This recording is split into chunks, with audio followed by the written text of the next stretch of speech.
신약 성경 310면에 있습니다. 에베소서 1장 13절에서 14절 말씀을 우리 한 목소리로 합독하시겠습니다. 그 안에서 너희도 진리의 말씀 곧 너희의 구원의 복음을 듣고 그 안에서 또한 믿어 약속의 성령으로 인치심을 받았으니 이는 우리 기업의 보증이 되사 그 얻으신 것을 속량하시고 그의 영광을 찬송하게 하려 하심이라. 아멘. 자, 에베소 1장을 통해서 우리가 성부 하나님으로부터 창세전에 예정받는 신령한 복을 받았습니다. 우리는 창세전에 이미 예정된 하나님의 백성입니다. 성자 예수님을 통해서 지난주에 죄의 노예에서 구속받고 제사함받고 복음의 비밀을 깨닫고 믿어지게 되는 풍성한 지혜와 총명, 이 총명의 신령한 복을 받았습니다. 자, 오늘은 이제 성령 하나님이 주신 신령한 복. 자, 이 복을 주신 이유가 뭐랬습니까? 왜 우리에게 이런 신령한 복을 주셨습니까? 하나님께 영광과 찬송이 되게 하기 위해서. 우리에게 베풀어 주신 이 놀라운 구원의 은혜, 이것을 믿고 받아들이고 감사하며 예배 드리는, 이 예배를 드리고 은혜 받고 복음 전하는 삶, 이것을 살도록 하기 위해서 성부 하나님께서는 창세전에 우리를 예정하신 신령한 복, 성자 예수님은 우리를 죄의 노예에서 구속하셔서 복음의 비밀, 제사함 받고 복음의 비밀을 깨달을 수 있도록 풍성한 지혜, 총명을 주신 신령한 복, 이 모든 것이 하나님의 영광의 찬송의 그런 예배자로 부르시기 위해서입니다. 그럼 오늘은 이제 성령 하나님 주시는 신령한 복이 나오는데, 자, 우리가 하나님의 자녀라는 사실에 대한 분명한 확신이 없으면요, 여러분 믿음이 얼마나 쉽게 흔들리는지 모릅니다. 믿음이 너무너무 빨리 흔들립니다. 어제는 내가 하나님 자녀로 잘 살았습니다. 말씀대로도 잘 살고 제 유혹도 잘 이겨냈습니다. 하나님 자녀에 대한 확신이 들지요. 야, 내가 하나님 나라 자녀니까 죄도 이기고 말씀대로 순종 잘하고 나름대로 잘 살았다, 그런 마음의 뿌듯함과 담대함이 생깁니다. 근데 오늘은요, 어제 이겼던 죄의 유혹을 오늘 못 이기는 거예요. 어제는 분명히 내가 이겼는데 그 죄를 오늘 못 이깁니다. 어제는 말씀대로 순종했는데 오늘 순종도 못합니다. 어제는 큰 어려움도 이겼는데 오늘 작은 문제에도 넘어집니다. 감정도요, 너무 쉽게 흔들리고 만사도 귀찮고 몸도 마음도 지치고 하나님 자녀는 고사하고 완전히 엉망진창인 거죠. 엉망진창입니다. 그때의 마음에서 소리가 울립니다. 귓가에서 소리가 들립니다. 마귀가 여러분들에게 이야기하죠. 네가 그러고도 하나님의 자녀 맞아? 네가 그러고도 믿음 있는 사람 맞아?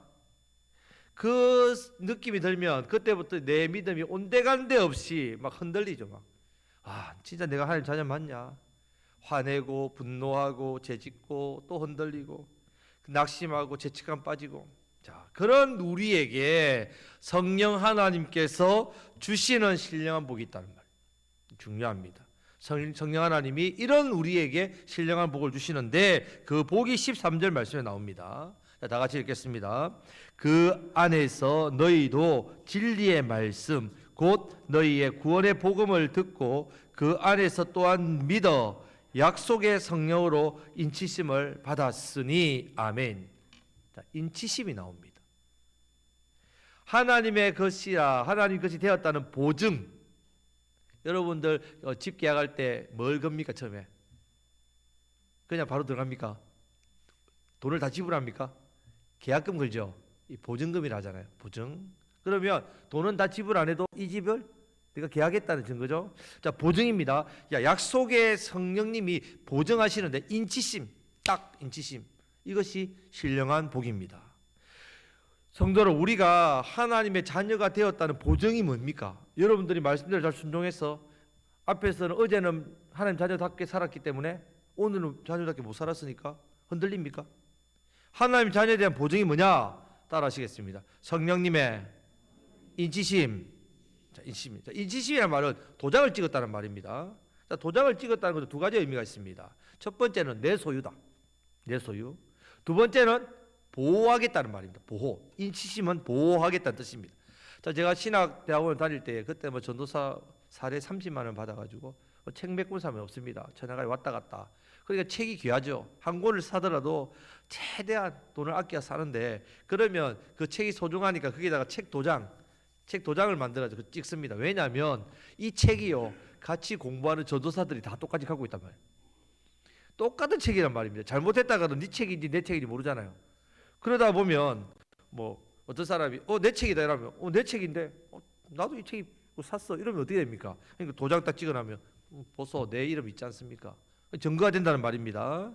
자, 이것은 내 소유인 것도 포함되지만 이 책에 대한 내가 보호하고자 하는 그런 지키고자 하는 마음도 있다는 말입니다. 자, 짐승도 마찬가지죠. 자, 이스라엘 사람들은 옛날에 방목을 했습니다. 뭐 지금 또 우리가 뭐 방목하는 데 많지요, 방목. 자, 아브라함과 조카 롯 짐승이 많아 섞였지요. 섞였습니다. 어떻게 구분했겠습니까? 섞였는데. 자, 우리 집에 와 하면 따라오는 건 우리 짐승이고 안 따라오면 너가 짐승이고 그렇습니까? 그렇지 않지요. 엉덩이 쪽에 뭘 찍습니까? 예, 도장, 인치심 아니면 귀에다가 구멍을 뚫어서 표시합니다. 자, 우리 곡성에도 몇 년 전에 참 홍수가 나가지고 섬진강 저기 금지 쪽 가는 그쪽이 뚝이 무너져가지고 난리 났지 않습니까? 그때 소가 많이 떠내려갔습니다. 떠내려갔는데 그때 소들이 큰 피해를 입었는데 소들을 대부분 다 주인이 찾았습니다. 감사하게. 어떻게 찾았습니까? 네 소인지 내 소인지 모르는데 그냥 아무나 가져가면 되죠. 아니죠. 예, 다 귀에 인식표가 다 있단 말이죠. 다 주인이 있습니다. 자, 우리가 하나님의 자녀라는 보정이 뭡니까? 여러분 하나님 자녀 맞습니까? 그럼 보정해 보십시오. 성령님의 인치심이란 말. 당당하게 말씀하셔야 됩니다. 성령님의 인치심이 있다면 내 안에 성령님 계셔서 인을 쳐셨단 말이에요. 내 안에 성령님이 계시단 말은 딱 도장을 찍었단 말입니다. 여러분에게 도장을 찍었습니다. 하나님의 것. 그러면 우리를 누가 보호하신다고요? 성령님이 보호하신단 말입니다. 성령님의 소유가 되었기 때문에 성령님이 보호해 주시겠다는 말씀입니다. 자, 요한계시록 6장을 보면요, 7년 대환란이 있습니다. 마지막 때에 엄청난 환란이 밀려오는데 사람들이 공포에 질립니다. 그때 7장에서는요 한 천사가 3절 4절 말씀으로 이렇게 말합니다. 다 같이 읽어보겠습니다.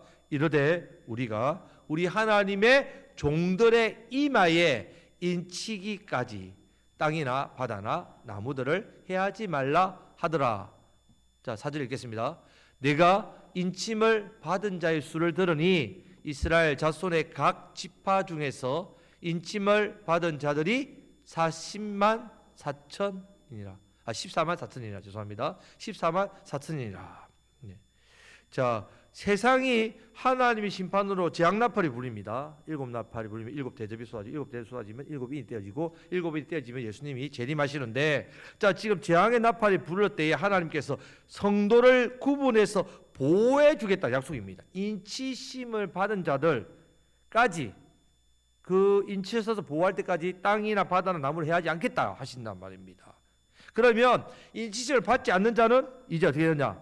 하나님의 심판이 임한다는 말씀입니다. 자, 반대로 요한계시록 16장 2절 말씀을 다 같이 읽겠습니다. 첫째 천사가 가서 그 대접을 땅에 소돔에 짐승의 표를 받은 사람들과 그 우상에게 경배한 자들에게 악하고 독한 종기가 나더라. 성령의 인치심이 아니 마귀의 인치심, 한마디로 마귀의 소유. 자, 이 자들, 적 그리스도를 따르는 자들은 이제 심판이 임한다는 말입니다. 자, 인치심을 받은 성도는 각 지파 중에 14만 4천. 이 신천지가 잘 말하죠. 14만 4천이 어디서 나왔습니까? 여기서 말하는 숫자입니까? 14만 4천은 12 곱하기 12 곱하기 1000입니다. 자, 요한계시록은 이 그 당시 초대교회의 성도들을 위해서 쓴 말씀인데 로마의 핍박 압제가 있으니까 구약을 다 인용합니다. 대부분 요한계시록의 말씀은 구약의 인용입니다. 자, 14만 4천 어디서 나왔냐면 신약과 구약 성도 12지파 12제자의 수만, 천이라는 뜻이 천천이요 만만이요. 이스라엘은 천이 넘으면 수만입니다. 수만. 그러니까 모든 신구약 성도를 말합니다. 14만 4천 명에 대한 숫자를 말하는 게 아닙니다. 너무 쉬운 거예요. 신천지에 이런 것 갖고 우리를 미혹할 때 보면 좀 아는 사람은 진짜 바보 같아요. 바보 같은 말이죠. 자, 여러분, 내가 성령을 받은 사람인지 안 받은 사람인지를 어떻게 합니까? 느낌, 경험, 기분, 감정, 마음 이런 것들로 여러분 알 수 있습니까?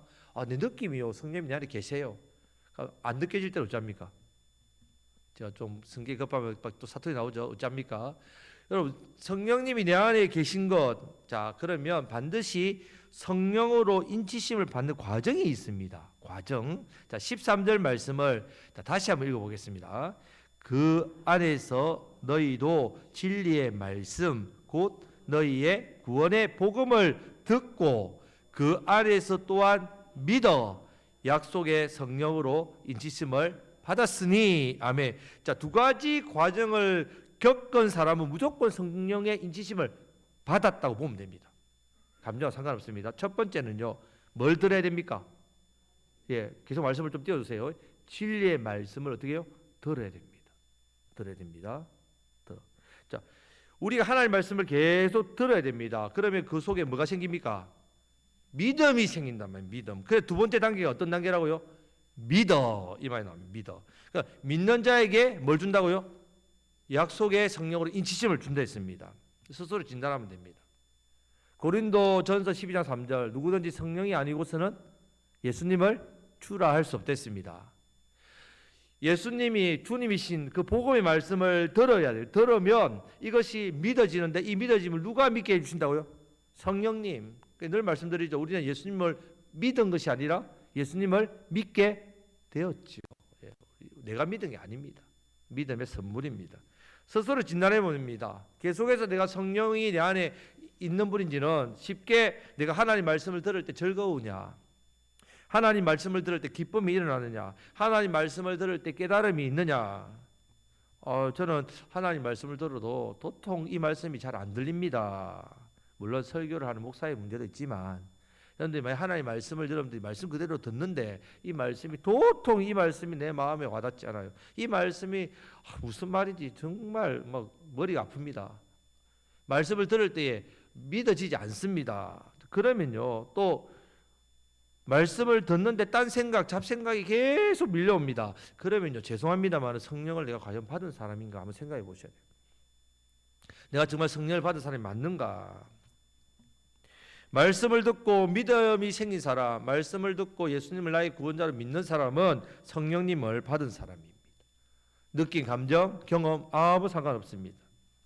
이 믿음은 예수님이 나를 위해서 십자가에 죽으신 믿음, 나를 위해 구원하신 그 대속의 주인, 주님이시다.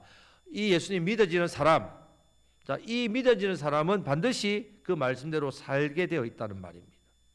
어떤 경우에는 사람들이요, 믿는 게 아니라 이해합니다. 이해.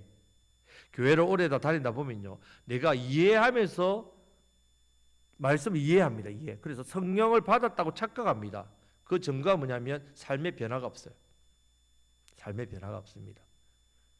야고보서 말씀대로 행함이 없는 믿음, 죽은 믿음처럼 삶의 변화가 없습니다. 여러분 이해하는 사람이 있어요. 오랫동안 신앙생활 하다 보니까 믿음이 아니라 이해입니다. 자꾸 듣다 보니까 이해가 되는 거예요. 그렇지, 그럴 거야. 자, 여러분들이 이 두 가지 말씀이 들리고 그 말씀이 믿어지는 사람, 예수님이 나의 구원자라는 것이 확실히 믿어지는 사람, 이분은 반드시 성령의 인치심을 받은 사람입니다. 받은 사람입니다. 흔들리지 마시기를 바랍니다. 자, 성령님을 받은 사람은 하나님을 어떻게 부릅니까? 아바 아버지, 아바 아버지 부릅니다. 습관이 아니고 인격적으로 불러주셔야 됩니다. 하나님 아버지 인격적으로. 자, 그러면 이제 한번 물어보겠습니다. 마귀가 제일 신경 쓰는 게 뭘까요? 한번 맞춰보세요. 여러분 죄송합니다. 여러분 마귀라면 하면 안 되겠고요. 여러분 생각에 마귀가요 지금 제일 신경 쓰는 게 뭘까요? 성도가 성령의 인지심을 받는 겁니다. 성도가 성령을 받는 일. 자, 마귀는요 교회에 오는 사람들이 성령님을 받지 못하도록 끊임없이 악한 짓을 합니다. 끊임없이 어떤 짓을 하느냐? 말씀을 믿지 못하게 합니다. 말씀을 듣지 못하게 합니다. 마귀가 제일 왕성하게 여러분 활동하는 부분이요, 말씀을 못 듣게 만드는 일을 여러분 삶 가운데 계속해서 일으킵니다. 예배 시간에 집중하지 못하게 만듭니다. 주일 전날에 세상 일에 치도록 만듭니다. 피곤하게 만듭니다. 마음을 복잡하게 만듭니다. 근심과 염려거리를 던져 놓습니다. 잘 지내다가도 토요일만 되면 부부 싸움하는 사람 기도 엄청 하셔야 돼요. 주일만 되면 예배 시간에 잠이 오는 사람, 여러분 최소한 마귀의 졸개한테는 당하면 안 되지 않습니까? 마귀가 졸개한다고 맨날 졸고 졸개들한테 당하면 죄송합니다. 분위기 안 좋네요.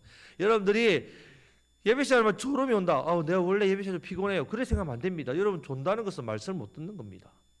그럼 여러분들이 이 일은요 심각한 일입니다.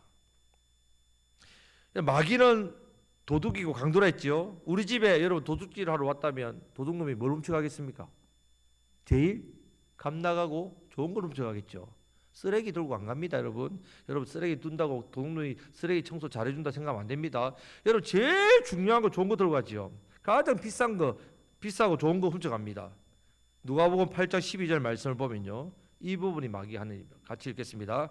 길가에 있다는 것은 말씀을 들은 자니 이에 마귀가 가서 그들이 믿어 구원을 얻지 못하게 하려고 말씀을 그 마음에서 빼앗는 것이요. 말씀을 듣고 즐거움으로 말씀을 받지 못한 사람들, 마귀가 계속 말씀을 뺏는 겁니다. 말씀 뺏습니다. 주일날 예수님만, 우리 하나님 아버지만, 성령님만 교회에 방문하는 게 아닙니다. 마귀도 따라 들어옵니다. 마귀가 들어와서 뭐 하겠습니까, 여러분? 여러분들이 들을 말씀을 빼앗아갑니다. 말씀을 들으면 믿음이 생기고 믿어지면 견고하고 견고한 구원의 확신과 성령의 인치심으로 마귀를 대적하고 이기니까 마귀가 그것을 제일 두려워한다는 말입니다. 아담과 하와를 미혹할 때 왜 아담한테 미혹 안 하고 하와한테 마귀가 뱀으로 가서 하와를 유혹했을까요? 아담과 하와의 차이점 뭡니까? 아담은 하나님의 말씀을 직접 들었고 하와는 아담을 통해서 간접적으로 들었단 말입니다. 말씀 신앙에 약한 사람을 넘어뜨립니다. 여러분 가정에 마귀가 흔들 때에 누구를 통해 시험을 줄까요? 여러분 가정에서 믿음이 제일 약한 사람, 말씀 신앙이 제일 약한 사람을 건듭니다. 그래서 다 흔들어 버립니다. 그래서 여러분 우리 가정에 말씀 신앙이 약한 가족을 귀히 여기셔야 돼요. 귀히. 막 못한다고 뭐라 하고 책망하고 판단하고 비난하고 정죄하고 안 됩니다. 어떻게 하든 이 가족이 믿음으로 잘 설 수 있도록 도와야 됩니다. 왜? 같이 무너지니까. 가정은. 마귀는요 우리를 미혹하는 것이 주 업무입니다. 마귀의 주 업무, 죄짓게 하는 것이 주 업무입니다. 말씀이 들어가면요 잘 안 넘어집니다. 죄를 멀리하니까 안 되는 거죠. 어떻게 하든 말씀이 들어가서 구원받지 못하게 만드는 일을 합니다. 여러분 우리가 말씀을 잊어버리게 되면요 어떻게 그 한 주간 동안 말씀 붙들고 기도할 수 있겠습니까? 못합니다, 여러분. 그럼 어떻게 복을 받을 수 있겠습니까? 성령 하나님께서는 지금 우리가 하나님 말씀을 잘 들을 수 있도록 도와주십니다. 우리가 드리는 예배 때마다 주시는 말씀을 잘 듣고 빼앗기지 않도록 우리 성령님의 도우심을 간절히 구해야 됩니다. 성령님 주시는 말씀 잘 듣고 깨달을 수 있도록 이 말씀 빼앗기지 않도록 붙들어 달라고. 이것이 바로 성령 하나님께서 우리에게 주시는 무슨 복? 신령한 복입니다. 인치심과 우리를 보호하시는 것. 그러면 성령 하나님께서 왜 우리에게 이 신령한 복을 주시겠습니까? 자, 14절 말씀을 다 같이 읽겠습니다. 이는 우리 기업의 보정이 됐어 그 얻으신 것을 속량하시고 그의 영광을 찬송하게 하려 하심이라. 아멘. 우리의 기업에 보정되시는 것 신령 복이죠. 그 얻으신 것을 우리가 속량하시는 것 우리 복입니다. 그 이유가 뭐냐? 하나님의 영광을 어떻게 해요? 찬송하게 합니다. 성부 하나님, 성자 예수님, 성령 하나님 다 우리에게 신령한 복을 주신 이유가 뭐라고요? 하나님의 영광의 찬송이 되게 하기 위해서. 여러분 성도들 우리가 가장 해야 될 가치 최고의 일은 바로 하나님이 주신 그 은혜를 받고 하나님의 영광, 하나님의 은혜 찬송하는 삶. 가장 우리가 해야 될 가치 있는 삶, 최고의 일입니다. 이번 한 주 동안도 하나님의 영광, 그 받은 은혜의 감사 찬양 넘치시기를 주님의 이름으로 축복합니다. 성부 하나님께서 창세전에 우리를 택하시고 예정하셔서 하나님의 아들 되게 하시는 신령한 복 주셨어요. 성자 예수님께서 우리를 위해 십자가에서 자신의 생명을 대속 죄값으로 지불하셔서 우리를 속량 제사해 주시고 이것을 우리가 잘 믿을 수 있도록 지혜와 총명을 부으셔서 복음의 말씀을 들을 때 아멘하게 하셨단 말입니다. 이 신령한 복 우리를 하나님의 기업되게 해주셨습니다. 성자 하나님께서는 성부 하나님 계획하신 그 일들을 이루어 주셨죠. 십자가를 통해서. 성령 하나님은 성부 하나님께 주신 이 구원의 은혜와 성자 예수님께서 주신 제사함의 은혜, 이 복, 구원의 확신을 흔들림 없도록 굳건하게 붙들어주는 이 지심, 신령한 복입니다. 오늘도 저와 여러분들 안에 성령님께서 흔들림 없는 믿음 갖도록 우리를 어떻게 해요? 꽉 붙들고 계시다는 것. 이 은혜를 믿으시기를 축복합니다. 이를 위해서 말씀을 듣게 하시는 거예요. 말씀이 들어지도록 믿어지게 하십니다.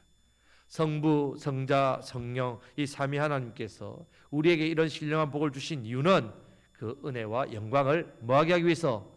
찬송하게 하기 위해서. 정말 여러분 찬송 많이 하십시오. 요즘 유튜브가 얼마나 좋습니까? 그죠? 찬송이 계속 나오지 않습니까? 얼마나 좋은지 모릅니다. 우리가 해야 될 가장 최고의 가치 있는 일은 뭐 대단한 일 아닙니다. 물론 이 일도 대단하죠. 하나님의 은혜에 감사하고 영광과 찬송을 올려드리는 삶 정말 대단합니다. 자, 이 일들을 늘 하심으로 우리를 정말 가치 있는 존귀한 자로 만들어 주시기 위해서 성부 하나님, 성자 예수님, 성령 하나님, 삼위 하나님께서 신령한 복을 주셨습니다. 우리는 신령한 복을 받은 사람입니다. 우리 옆에 계신 분에게 신령한 복을 받았습니다. 자, 이 은혜를 받았으니 우리가 이 은혜에 감사하고 무엇보다도 많은 영혼을 살리는 일에 우리는 나아가야 됩니다. 이 복은 하나님의 영광을 찬송할 뿐만 아니라 세상에서도 우리가 하나님의 영광 올려드리는 삶을 살아야 됩니다. 그 삶은 결국 복음입니다. 복음. 우리를 통해서 복음이 흘러가야 됩니다. 저와 여러분들을 통해 우리 교회를 통해서 이 지역에 주어하는 영혼들이 살아나는 놀라운 역사가 나타나기를 간절히 바랍니다. 아멘. 이제 말씀 붙들고 우리가 기도하겠습니다.